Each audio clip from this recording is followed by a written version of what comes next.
We are live for another Founder Wisdom Pod with Sean Kelly. Sean is a lot of things. He's founder at dothebigdream.com, salesteamtrainer.com. So he's a sales trainer. He does live sales training events, which is quite interesting. I don't had many guests to talk about that on the pod so far. Another interesting thing, he's a charity auctioneer.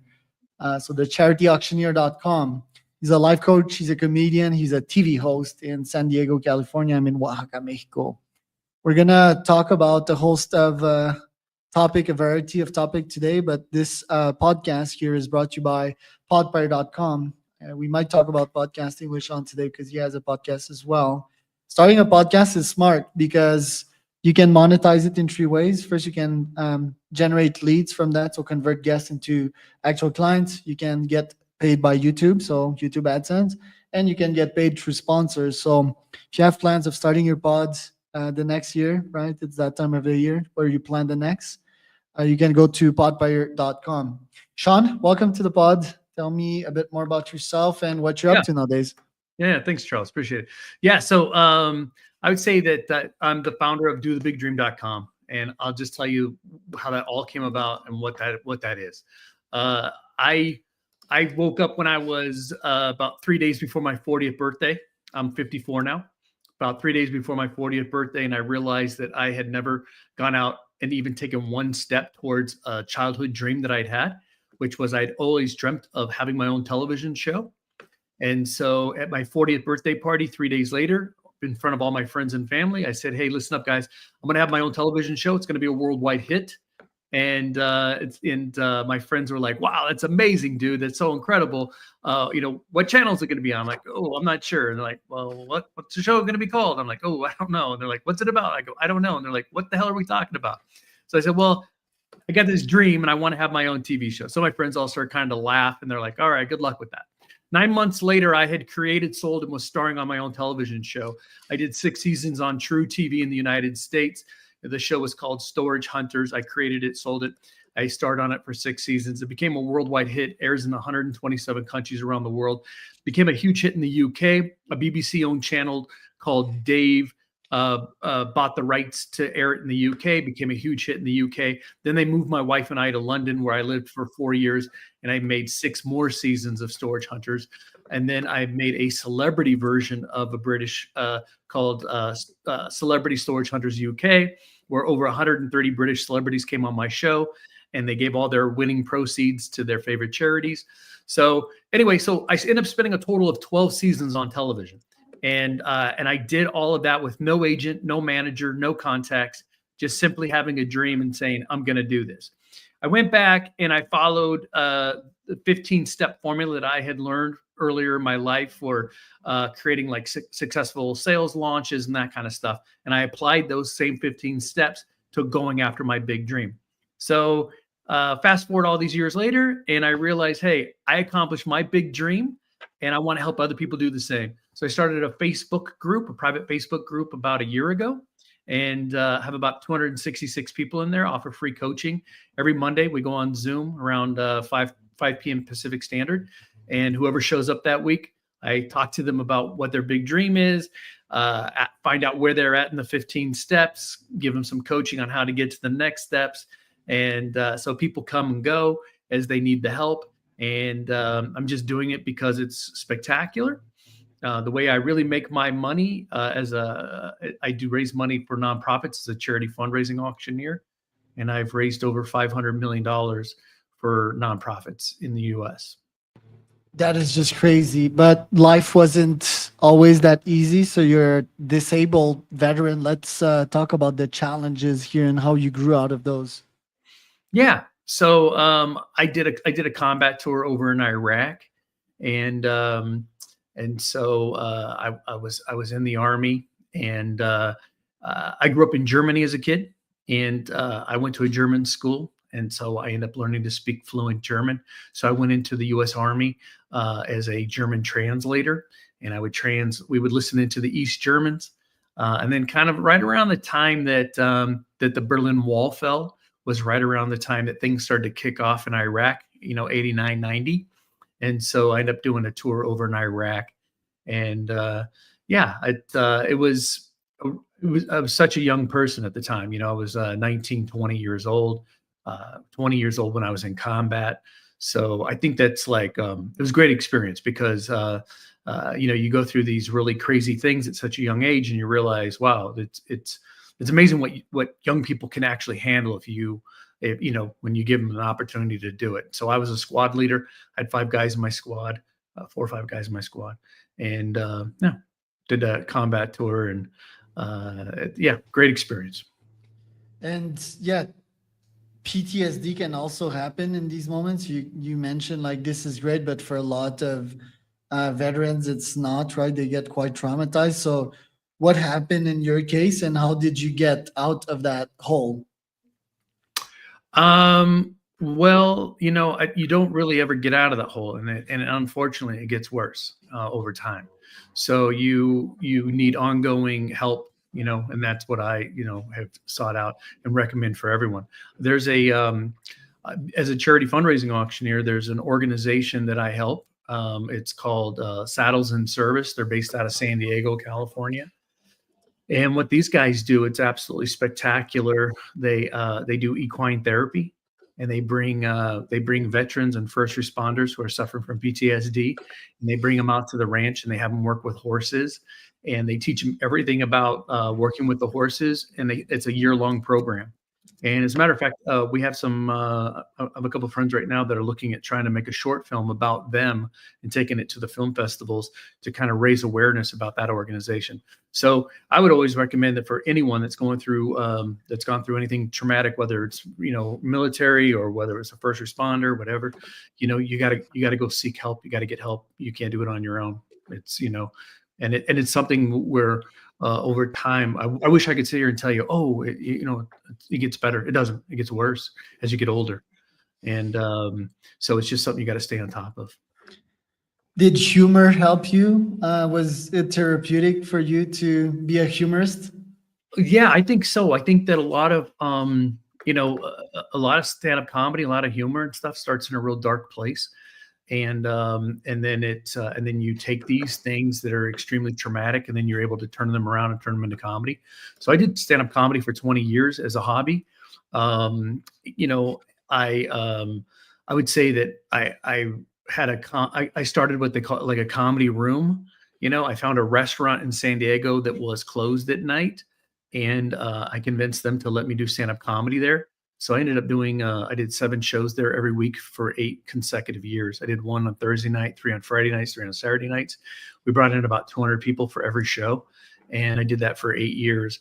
And that is very therapeutic. It's because you take these very dark subjects. But interestingly enough, I never opened up to the audience about any of my combat experience or any of that because it was just too traumatic. But I did but it still feels good to find things that you can laugh about. And I would recommend for anyone out there that is looking to succeed in business or get ahead in business. I would say, hey, take a stand-up comedy class and then go to some open mics and get out there and really kind of work that muscle, because it'll really benefit you later. So I used to stand on stage. Like I used to be the opening act for comedians like Dennis Miller, Bob Saget, like a bunch of other comedians. And we would have, some nights there'd be 3, 4, 5,000 people in the audience. Right. And I'm going up doing a half an hour comedy as the opening act. And then on a Monday, I'm in a business call where I'm sitting across the table from, CEO and a vice president, and it's nothing. You know what I mean? I was just in front of 5,000 people on Friday night trying to make them all laugh. Me sitting across from the CEO is absolutely nothing. So I highly recommend to all your listeners that they do some stand-up comedy.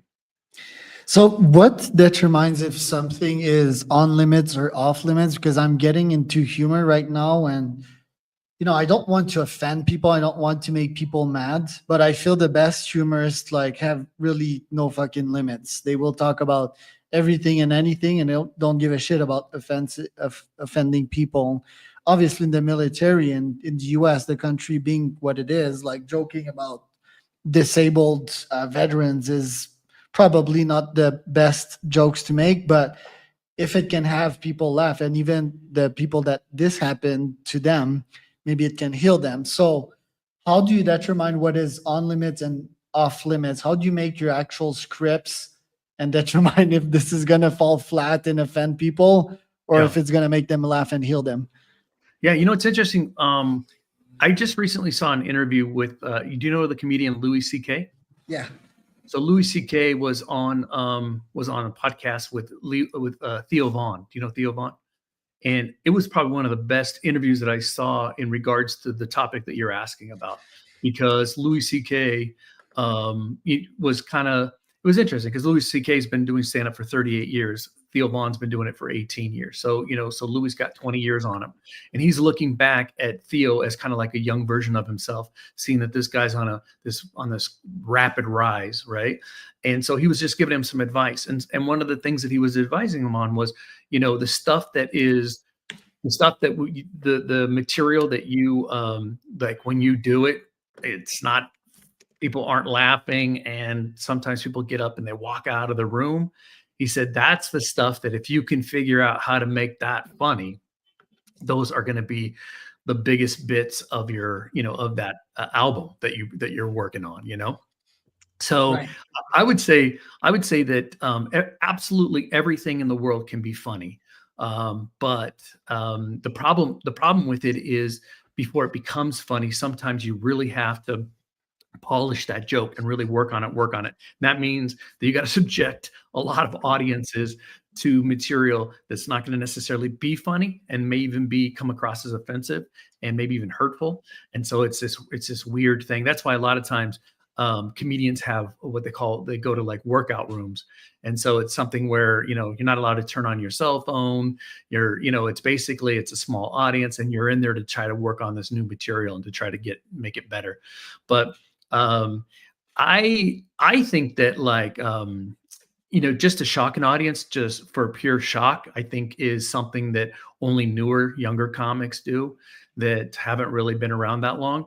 I think that really at the end of the day, the best comedy is the comedy that, like, where people go, oh yeah, that's right. That rings true. You know what I mean? Even if it's something that's harsh, but like there's a real level of truth in that comedy, and you can go, oh yeah, and you can relate to it. And so and it's and you can and they can take, and good comedians can take you places that you would normally not go in your mind, but it's an incredible art. I did it for 20 years, and then I stopped doing it. My last comedy tour in the UK, I did 122 cities. And by the end, I was just so wiped out. I was so tired. And I thought, man, I would have loved this in my 20s. But at the time, I was 47. It was 2017. And I was just like, oh my God, it was hard. Like we were in a van, and I was in a different city in the UK every single day. And the tour promoters some days had me up in the north of England, the next day in the south, then back to the north. So sometimes I was spending 8-9 hours a day on the freeway to get to the next gig. And I did 122 theaters across the UK, and it was brutal. What was really cool about it, though, was I combined it with a fundraiser for disabled veterans. There's a big nonprofit in the UK, and they help wounded warriors. And so what I did was I told everyone to bring like some kind of old cheeky item from home. And so after the stand-up comedy, then I would do a live auction, and whatever people brought me, I would auction it back off to the audience. And then we gave all the money to Help for Heroes, which is for disabled vets. So that was the coolest thing that came out of that tour, besides meeting all the fans. But it was exhausting. 122 cities. It's exhausting. Right. So the TV show, the humor, the sales training, nowadays you're mostly focused on auctions. What is your secret to making an auction explode and reaching your goals in that field? Yeah, that's a really good question. So that's kind of my specialty. I come in and I take a look at a nonprofit. I look at what they're raising at their gala and their live auction, their paddle race, all of that. And then I go in and restructure everything for them to get them a record amount of money. I think a lot of it has to do with the fact that I've got a lot of stage time. I have got the timing, the delivery, a lot of time I spent on TV, all that good stuff. but really also really understanding business and sales, and then being able to go in and see like, okay, this is kind of where an organization's been stuck with their fundraising. Like for example, I had an organization up in Portland that had been stuck at about $160,000 for 8 years. Like every time they'd get together once a year for their gala, they would always raise around 160,000. Within 2 years, I got them to 1.2 million. By the third year, I got them to 1.5 million. I was able to go in and find out like, oh, some of the stuff that they were putting in their silent auction was actually stuff that really held a lot of meaning to their donors, and we needed to move it over to the live auction. And then, oh, and let's do multiples of those, and really kind of going in and figuring out how to like what it is that's important to the people that are bidding and that are giving the money away, those donors, and really trying to tap into their hot buttons and figuring out how to really ramp it up. So a lot of times it takes that.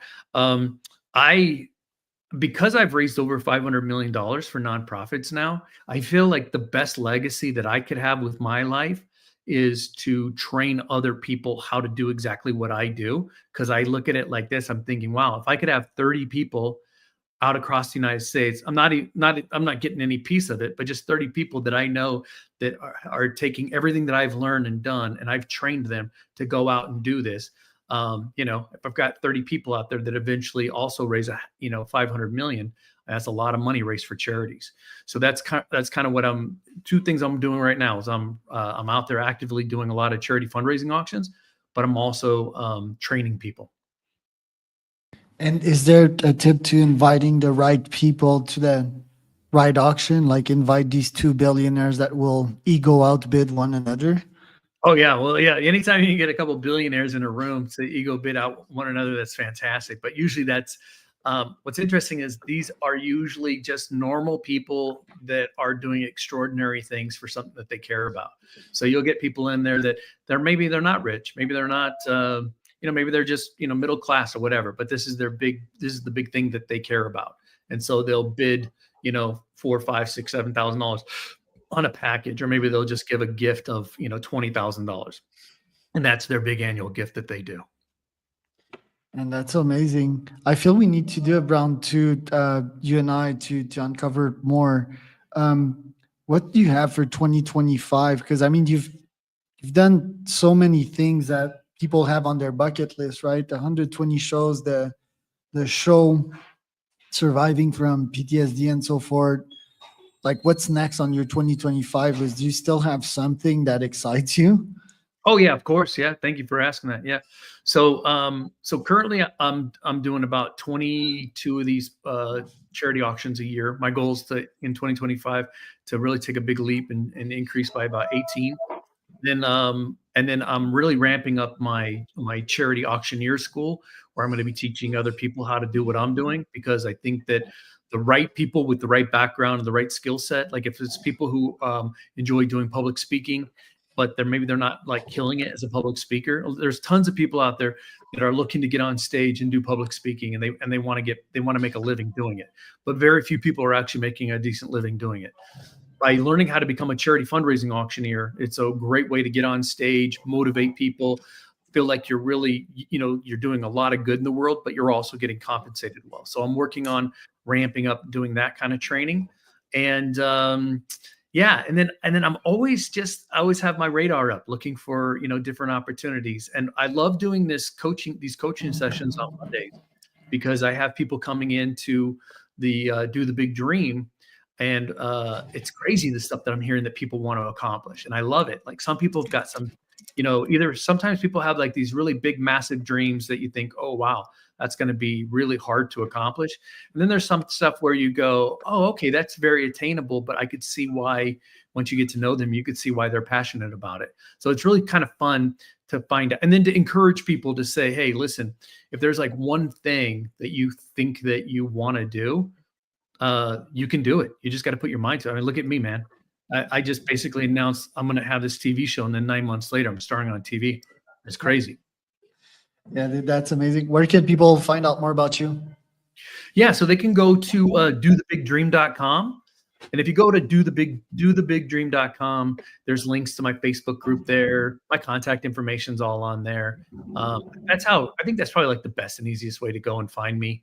Unless there's someone out there that's like, hey, I have a nonprofit and I want to, hire this guy to help me raise some money, then they can go to my charity website, which is thecharityauctioneer.com.